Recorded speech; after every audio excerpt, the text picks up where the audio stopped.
goreng yang mana ya? Lagi milih apa tuh? Bingung banget kayaknya. Iya nih Cam, cara milih minyak goreng yang baik itu untuk kesehatan kayak gimana sih? Mau milih minyak goreng ya? Iya. Coba nih simak penjelasannya. Oh, iya. Selamat datang di Postpit Podcast seputar lipid. Assalamualaikum warahmatullahi wabarakatuh. Perkenalkan, saya Cantika Wahyuni dari Teknologi Pangan Angkatan 2021 Universitas Muhammadiyah Bandung.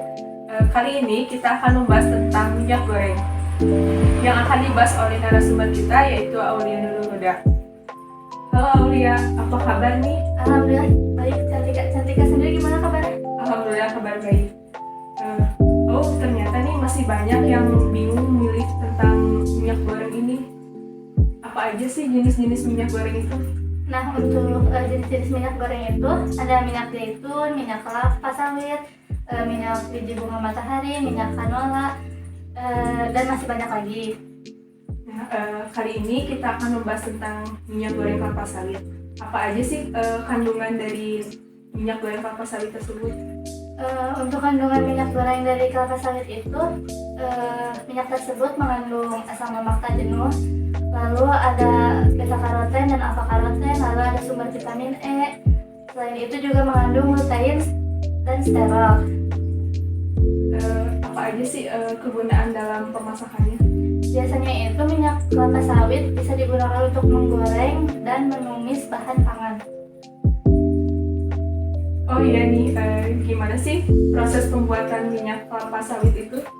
Untuk prosesnya itu biasanya para industri itu punya berbagai tahapannya. Yang pertama itu mereka biasanya melakukan pengumpulan buah kelapa sawit dari perkebunan kelapa sawit yang mereka miliki atau yang bekerja sama dengan mereka. Nah, buah kelapa sawit yang dibawa ke industri itu biasanya mereka memilih buah kelapa sawit yang telah matang sebagai bahan baku untuk pembuatan minyak kelapa sawitnya. Lalu tahapan yang kedua itu merupakan pengolahan buah kelapa sawit menjadi crude palm oil atau CPO. Nah, biasanya dalam tahapan ini tuh buah kelapa sawit dipilih dulu, dipisahkan dulu dan dicuci terlebih dahulu. Yang dipisahkan itu antara biji dari kelapa sawit dengan dagingnya.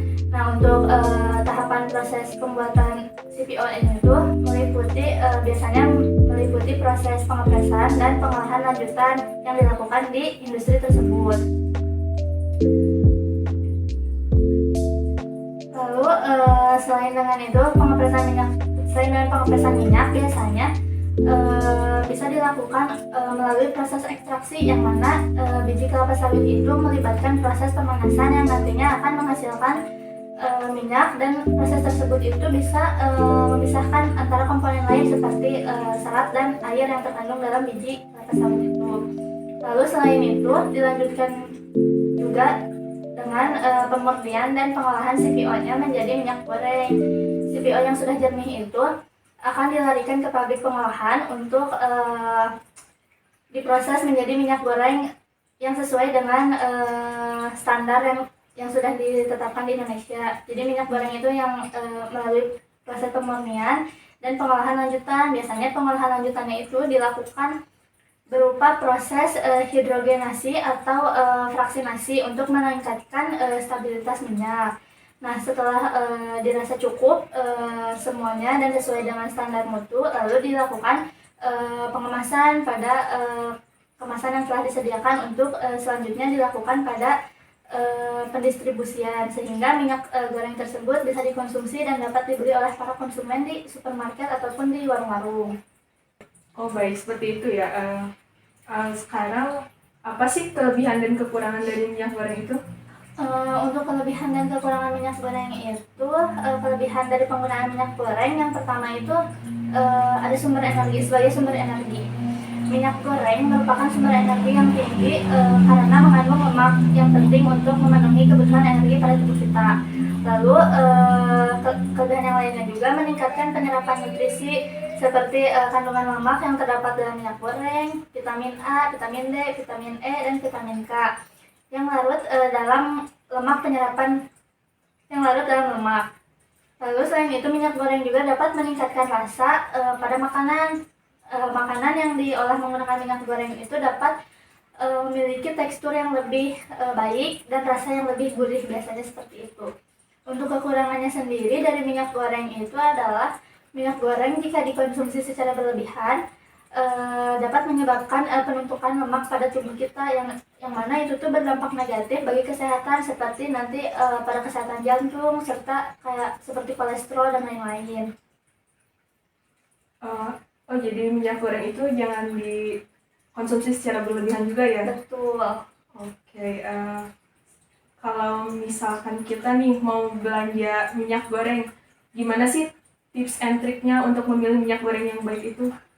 Untuk kita belanja minyak goreng itu, kita biasanya bisa dilihat dari warna. Biasanya minyak goreng yang baik itu warnanya lebih kuning, cenderung jernih, jadi nggak ada yang pekat-pekatnya gitu, jadi jernih aja gitu, kayak transparan. Lalu memiliki tekstur yang encer, tidak kental dan tidak mudah beku, jadi kayak stabil lah gitu teksturnya. Lalu untuk komposisinya itu cari minyak goreng yang memiliki kandungan asam lemak baik dan rendah lemak jenuh. Seperti itu untuk tips memilih minyak goreng. Nah, itu tadi penjelasan tentang minyak goreng. Dari penjelasan itu, kita mendapat banyak informasi dan tips untuk memilih minyak goreng yang baik itu seperti apa.